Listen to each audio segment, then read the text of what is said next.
Welcome back to my channel occult mystic force. आप सभी के भीतर बैठे परमात्मा को मेरा आत्मा नमन। आई होप आप सभी अच्छे होंगे। I am Poonam Gajendra. आज मैं महाशिवरात्रि के इस पावन पर्व पर आप सबके साथ एक बहुत ही पावरफुल रिचुअल शेयर करने जा रही हूँ। ये रिचुअल आपके सभी कार्मिक ब्लॉकेजेस को, आपके सभी कार्मिक बंधनों को हील करेगा, तो प्लीज जरूर कीजिएगा इसे।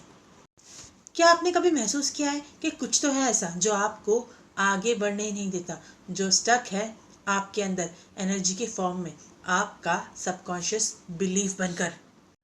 तो आपकी उसी स्टक एनर्जी को डिसॉल्व करने के लिए और आपके सबकॉन्शियस बिलीफ को खत्म करने के लिए मैं आज आप सबके साथ एक बहुत ही पावरफुल रिचुअल शेयर करने जा रही हूँ, जो आपको करना है महाशिवरात्रि पर। जी हाँ, आप इस रिचुअल को महाशिवरात्रि पर करेंगे, क्योंकि ये रात्रि कोई साधारण रात्रि नहीं है। महाशिवरात्रि बस एक त्योहार नहीं, ये एक डिवाइन कॉस्मिक पोर्टल है, एक एनर्जेटिक गेटवे है। वो रात जब महादेव इस सृष्टि का नव निर्माण करते हैं, पुराना सब कुछ डिसॉल्व करके, उसे डिस्ट्रक्ट करके। तो इस महाशिवरात्रि पर हम बस पूजा नहीं करेंगे, हम एक कॉस्मिक डिसोल्यूशन रिचुअल करेंगे। अपने ईगो, अपने डर और अपनी हर उस रुकावट को खत्म करने के लिए जो आपको आगे बढ़ने से और अपना ऑथेंटिक वर्जन, अपना बेस्ट वर्जन बनने से रोक रही है।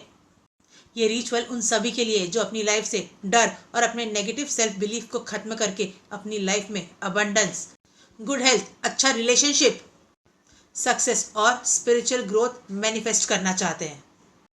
तो अगर आप सब तैयार हैं अपने अंदर के शिव को जागृत करने के लिए और अपने ओल्ड सेल्फ को पूरी तरह डिसॉल्व करके एक नए रूप में सामने आने के लिए, तो इस रिचुअल को जरूर कीजिएगा।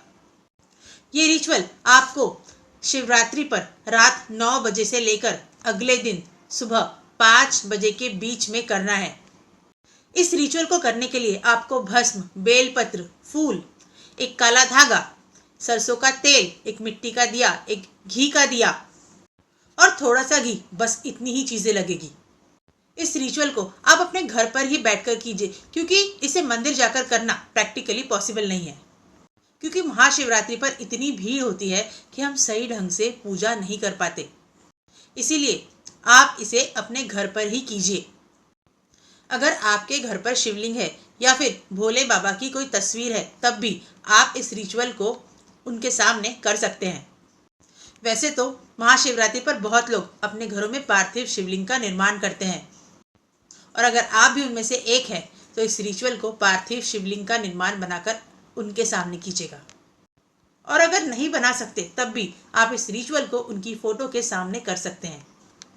तो सबसे पहले आप शिवलिंग का पूजन जिस भी विधि से, जिस भी रीति से करते हैं, उस रीति से कर लीजिए।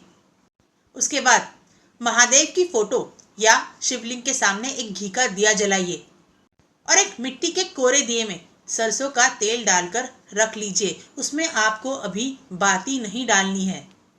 उसके बाद काले धागे को अपने लेफ्ट हैंड में ले लीजिए और फिर आप अपने लाइफ में जो भी इशू, जो भी नेगेटिव सेल्फ बिलीफ, जो भी प्रॉब्लम पूरी तरह से खत्म करना चाहते हैं, उनके बारे में सोचिए।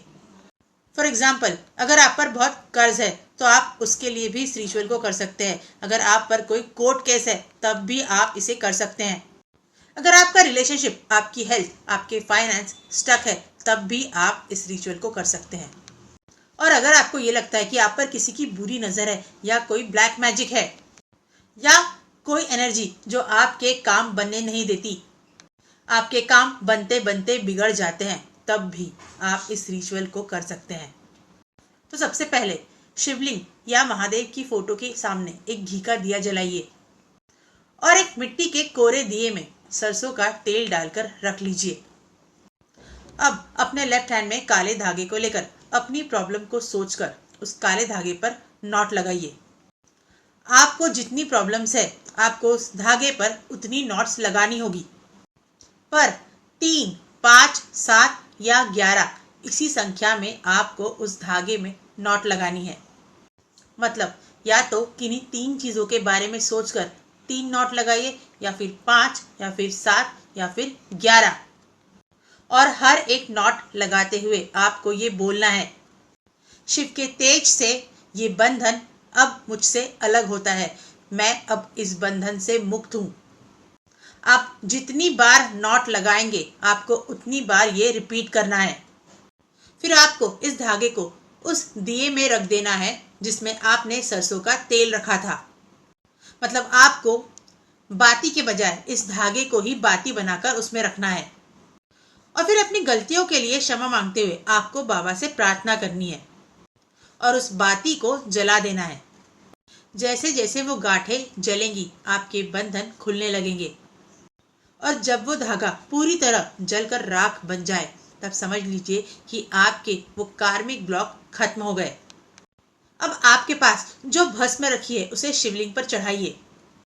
उसके बाद थोड़ा सा घी उस बाती से बनी हुई राख में मिलाइए और फिर शिवलिंग पर चढ़ी हुई थोड़ी भस्म उठाइए और उस भस्म को भी उस राख में मिला दीजिए और फिर उस राख का तिलक अपनी आज्ञा चक्र पर कीजिए और फिर अपने आज्ञा चक्र पर ध्यान केंद्रित करते हुए शिवाय नमः इस मंत्र का 108 बार जाप कीजिए और विजुलाइज कीजिए कि महादेव की थर्ड आई आपकी थर्ड आई को, आपकी इंट्यूशन को एक्टिवेट कर रही है और उस एनर्जी को पूरी तरह फील कीजिए।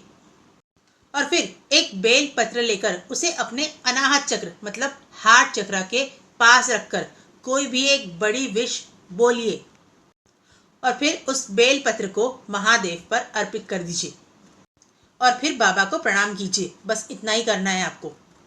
तो जरूर कीजिए इस रिचुअल को। महादेव की कृपा आप सब पर बनी रहे और उनकी एनर्जी से, उनकी शक्ति से आपके जीवन की सारी नकारात्मकता का नाश हो और आपकी लाइफ के सारे ब्लॉकेजेस हील हो जाए। मेरी आप सबके लिए यही प्रार्थना है। आप सभी को महाशिवरात्रि की हार्दिक शुभकामनाएं। नमः पार्वती पते। हर हर महादेव।